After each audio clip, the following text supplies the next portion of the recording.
Gold, trusted gold buyers. మీరు తాకట్టు పెట్టిన బంగారాన్ని విడిపించి ఈ రోజు ఉన్న మార్కెట్ ధరకు కొనబడను.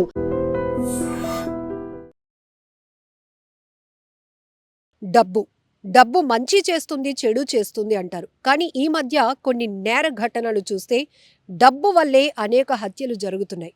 అవును, డబ్బు మాత్రం ఎవరిని చంపదు. కానీ ఆ డబ్బు ఆశ, డబ్బు అవసరం వల్ల మనుషులు మానవత్వాన్ని మర్చిపోతున్నారు, బంధాలను తెంపేసుకుంటున్నారు. అందుకోసం మనుషుల్ని హత్యలు చేయటానికి కూడా వెనుకడుగు వేయటం లేదు. కసింకోట, అనకాపల్లి జిల్లా కసింకోటలో ఒక అనుమానాస్పద మృతి కేసును పోలీసులు ఛేదించారు. సీన్ కట్ చేస్తే సినిమాటిక్ రేంజ్లో ప్లాన్. అవును, ఇందులో ఈ హత్యకు కారణమైన ప్రధాన నిందితుడికి బాగా అప్పులున్నాయట. అప్పులు ఎలా తీర్చుకోవాలో తెలియక పెద్ద ప్లానే వేశాడు. అందుకోసం సొంత మామనే కొడుకు హెల్ప్ తీసుకొని హత్య చేశాడు. ముందు ఇది ప్రమాదంగా చిత్రీకరించాడు. ఆ మృతుడు ఎవరైతే ఉన్నారో ఆ వ్యక్తిని ఒక నిర్మానుష్య ప్రాంతానికి నమ్మించి తీసుకువెళ్ళి అతన్ని బాగా కొట్టేసి చంపేసి ఆ తర్వాత అతని మృతదేహాన్ని, అతని వెహికల్ని కూడా రోడ్డు మీద పెట్టేసి ఏదో గుర్తు తెలియని వాహనం ఇతన్ని గుద్ది చంపేసింది అన్నట్టుగా సీన్ క్రియేట్ చేసి ఆఖరికి పోలీసులు కూడా రాంగ్ రూట్ పట్టించారు. అయితే నిజం ఎప్పుడూ నిలకడగానే ఉంటుంది. నిజం బయటపడడానికి కొంచెం టైం తీసుకోవచ్చు, కానీ వాస్తవాలు బయటపడితే నెక్స్ట్ లెవెల్లో ఉంటుంది ఆ ట్రీట్మెంట్.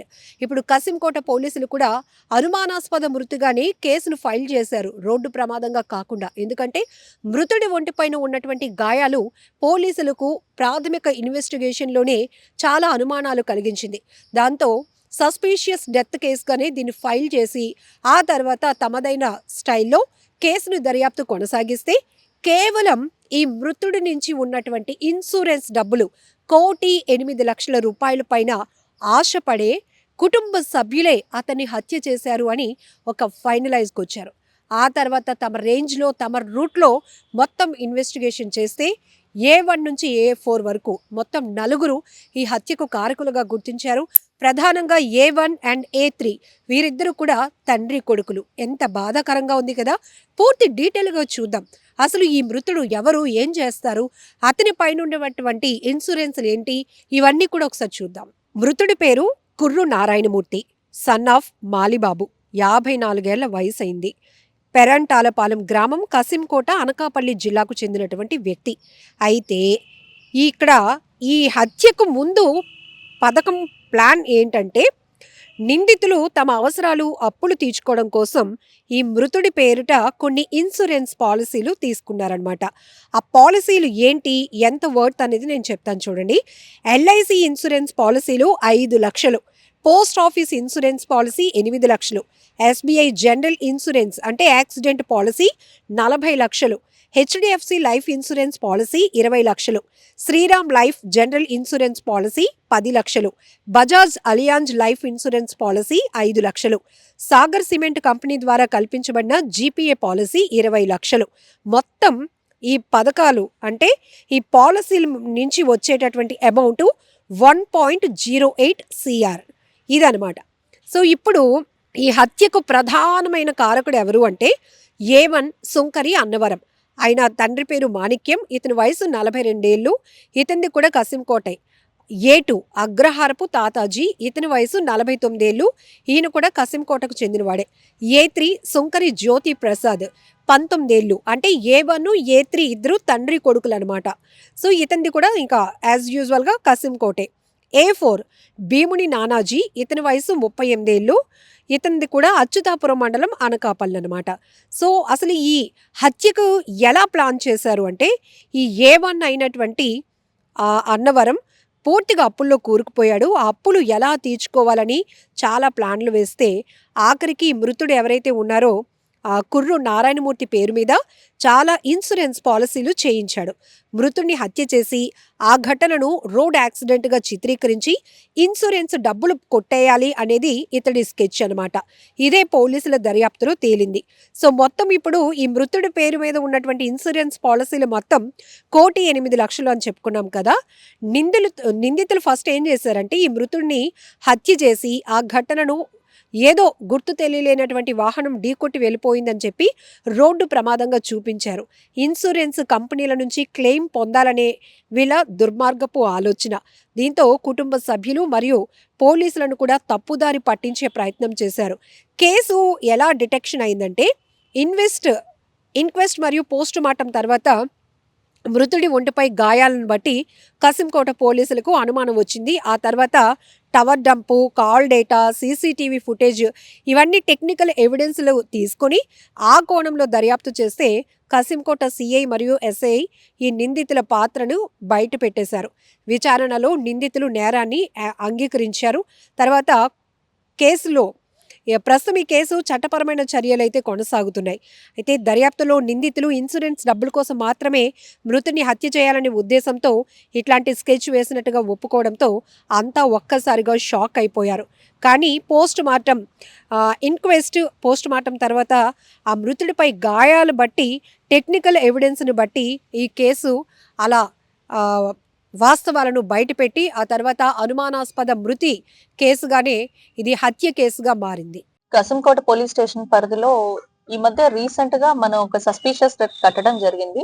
ఇనీషియల్ గా అది యాక్సిడెంట్ అనుకుని మనం 304 హిట్ అండ్ రన్ కింద రిజిస్టర్ చేసాం. కానీ after visiting crime scene and inquest post mortem అయ్యాక మేము దాన్ని మర్డర్ కింద ఆల్టర్ చేయడం జరిగింది.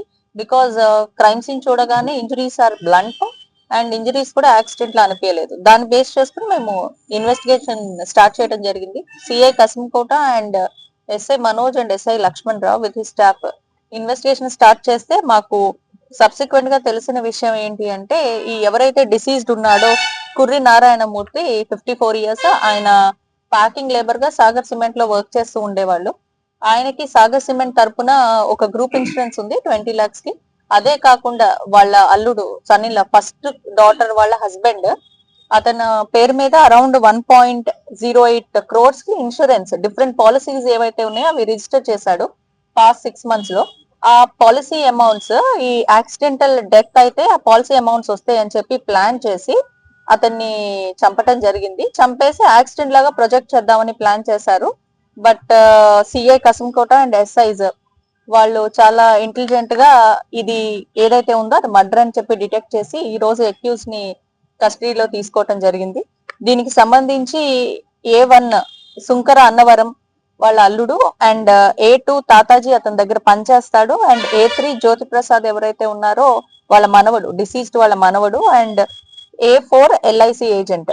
ఇతను యాక్చువల్ గా ప్లాన్ చేసి ఇలా ఇన్సూరెన్స్ పాలసీస్ కట్టేసి తర్వాత సబ్సిక్వెంట్ గా తను చనిపోతే మీ అప్పులన్నీ తీరిపోతాయి ఇన్సూరెన్స్ అమౌంట్స్ తో అని చెప్పి వాళ్ళకి ప్లాన్ చెప్పడం జరిగింది.